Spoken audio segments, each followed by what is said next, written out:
안녕하세요. 뉴스반장입니다. 조국 전 장관이 민정수석으로서 그리고 또 법무장관으로서 했던 기여는 굉장히 크다고 생각합니다. 결과와 무관하게 이미 조국 전 장관이 지금까지 겪었던 어떤 고초 그것만으로도 저는 아주 크게 마음에 빚을 졌다고 생각합니다. 저는 국민들께도 좀 호소하고 싶습니다. 이제는 검경수사권 조정 법안까지 다 통과가 되었으니 이제는 조국 장관은 좀 놓아주고 앞으로 유무죄는 그냥 재판 결과에 맡기는 그분을 지지하는 분이든 그분을 반대하는 분이든 이제 그 문제를 둘러싼 갈등은 이제 끝냈으면 좋겠다는 말씀을 국민들께 드리고 싶습니다.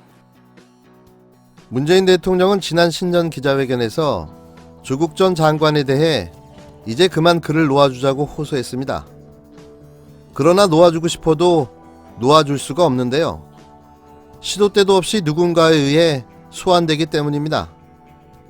그를 끊임없이 소환하는 자들은 누구일까요? 자연인이 되어 자신의 재판을 기다리고 있고 이미 진행되고 있는 가족의 재판에 전념하고 있는 조국 전 장관에 대해 친조국이니 반조국이니 조국 수호니 뭐니 하며 그를 소환하고 있는 사람은 누구인가요? 더불어민주당이나 그 지지자들조차 조국을 입에 올리는 사람은 없습니다. 대통령의 당부뿐만 아니라 지금 시점에서 그럴 이유가 전혀 없기 때문인데요. 그러나 더불어민주당 강서갑 경선을 두고 조국이 소환되고 있습니다. 그곳의 현역 의원인 금태섭은 자신의 지역구에 등장하는 공천 후보를 향해 친조국을 거론하며 저격 공천이니 자객 공천이니 찍어내기니 이런 말을 하며 열을 올리고 있는데요. 저격이나 자객은 대단히 부적절한 표현입니다. 하지만 총선에서 흔히 사용되는 표현이기도 하죠. 찍어내기도 악의적인 모함에 불과하지만 이 또한 선거철이니 사용할 수도 있습니다. 더불어민주당 강서갑 지역구 후보로 금태섭이 아닌 다른 누군가가 나가야 한다고 나서면 친조국, 반조국이 왜 나오는 건가요? 김남국 변호사가 요 며칠 전 이 지역구에 출마를 선언했습니다. 그런데 그를 향해 조국 수호, 친조국 인사라고 합니다. 김남국이 친조국이면 금태섭은 반조국인가요? 금태섭의 정체성이 조국 전 장관의 무언가를 반대하는 데 있습니까?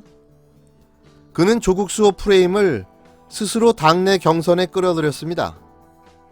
그는 더불어민주당이 그렇게 피하고 싶어하고 그 스스로 필패의 요인이라고 주장하는 조국 수호 프레임을 자신의 입으로 거론한 최초이며 유일한 더불어민주당 의원입니다. 다시 말하자면 더불어민주당은 물론 출마를 선언한 김남국 변호사를 포함해 그를 명시적으로 반대하는 당원과 지지자들 그 누구도 조국 수호를 내세운 적이 단 한 번도 없는데요. 내세우고 싶은데 참는 것이 아니라 그럴 이유도 그럴 필요도 없기 때문인 거죠. 그런데 느닷없이 그가 조국 수호 프레임을 들고 나왔고 오히려 신난 건 여론입니다. 겨우 친조국, 반조국을 얘기하던 수준에서 조국 수호 프레임을 노골적으로 전면에 내세우며 자신의 주장으로 스스로 총선을 말아먹고 있는 모양새인데요. 이건 흡사 가미가제 특공대와 같습니다. 내가 안 되면 다 죽는다. 날 건드리면 다 같이 죽자. 더불어민주당 서울 강서갑 지역구 경선이 어떻게 치러지든 그것은 당과 후보 당사자들이 알아서 할 일입니다. 그러나 조국 수호 프레임을 당내 경선에 스스로 끌어다가 뒤집어 씌우는 셀프 디스는 하지 말아야죠. 이게 온전한 정신을 가지고 할 일입니까? 저는 젊은 청년 정치를 선언한 김남국 변호사를 지지합니다. 매번 똑같은 말씀을 드리지만 그 사람을 평가하려면 그 사람이 살아온 행보를 보면 압니다. 그 사람의 행보를 보면 앞으로 어떻게 살아갈 사람인지를 알 수가 있다는 얘기죠. 김남국 변호사의 행보를 보면 저는 이미 그의 미래를 봅니다. 그래서 저는 그를 지지합니다. 구태와 판짜기, 모함과 술수, 계략과 모사, 꼼수와 노림수, 이게 다 현재 금태섭과 김혜영 의원이 하고 있는 짓입니다. 혹자들은 이들을 향해 소신 있는 소수자로 표현합니다. 하지만 피와 식별도 안 되는 군인은 오히려 적보다 더 무서운 법이죠. 지금 저희는 친일 토착 왜구와 독재 군부 잔당, 그리고 이명박근혜 적폐 세력들과의 전쟁 중입니다. 내부 총질은 정중하게 사양합니다. 더 이상 국민은 바보가 아니죠. 특히 민주당 당원이 그렇게 멍청해 보이시나요? 안 될 것 같으면 관두세요. 아니면 곱게 혼자 가시던지. 유승민 의원이 미래통합당 공천관리위원회 보낸 문자 메시지가 공개돼 파장이 커지고 있습니다. 공천 과정에서 세보수 출신 의원들에게 불이익을 줘서는 안 된다는 내용으로 김형우 공관위원장이 이상해진다는 말까지 담겼는데 통합 직후부터 공천 갈등이 수면 위로 드러나고 있습니다. 미래통합당 유승민 의원이 이해운 의원에게 공천 형평성 문제를 지적하는 내용의 문자를 보낸 장면이 19일 언론 카메라에 포착되면서 보수 섞어 짬뽕당 상황이 아주 재미있게 돌아가고 있습니다. 통합당 공관위는 이날 오후 유 의원을 겨냥해 유감을 표명하며 엄중 경고하고 나섰는데요. 보수 대통합이라는 거창한 이름을 내걸고 미래통합당이 출범한 지 딱 3일 만에 벌어진 일입니다. 원래 온갖 이합 집산으로 시한부로 통합한 콩가루 집안인 건 알고 있었는데요. 생각보다 빨리 분당으로 가는 건 아닌지 라는 생각이 듭니다.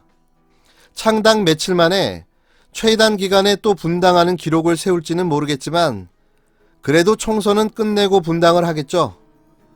총선에 공천받아 출마하고 당선되는 게 이 당 창당 목적이기 때문입니다.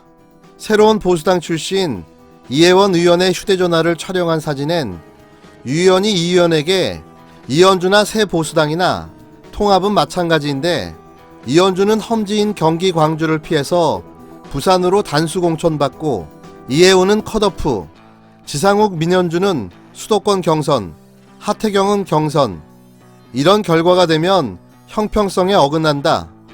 김영호 공천관리위원장의 공천의 원칙이 뭐냐는 반발이 제기된다는 문자 메시지를 김세연 공관위원 등에게 보낸 사실을 알리는 내용이 담겨 있었습니다.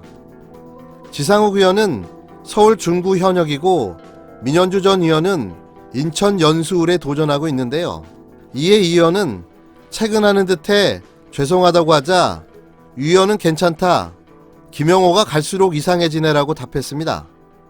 최근 공관위 회의에선 이 의원이 서울 서초갑 지역구에 대한 전략 공천 방안 등이 논의됐고 컷오프 의견도 제기된 것으로 전해졌는데요. 출마 선언 이후 통합당 출범식에도 나타나지 않은 유 의원이 통합당의 공천에 대한 불만을 가지며 문제를 제기한 정황이 나타나자 황교안 대표 주변에선 불만도 터져나왔습니다. 당 관계자는 불출마를 선언하며 통합을 위해 지분 이야기를 하지 않겠다고 하더니 협력하는 모습을 마다하고 뒤에서 세보수당계 지분을 챙기고 있는 모습이 아니냐고 말했는데요. 유 의원의 문자 메시지가 알려진 뒤 김영호 위원장은 기자들에게 어떻게 여론조사를 하지 않았는데 컷오프를 하냐고 말했습니다.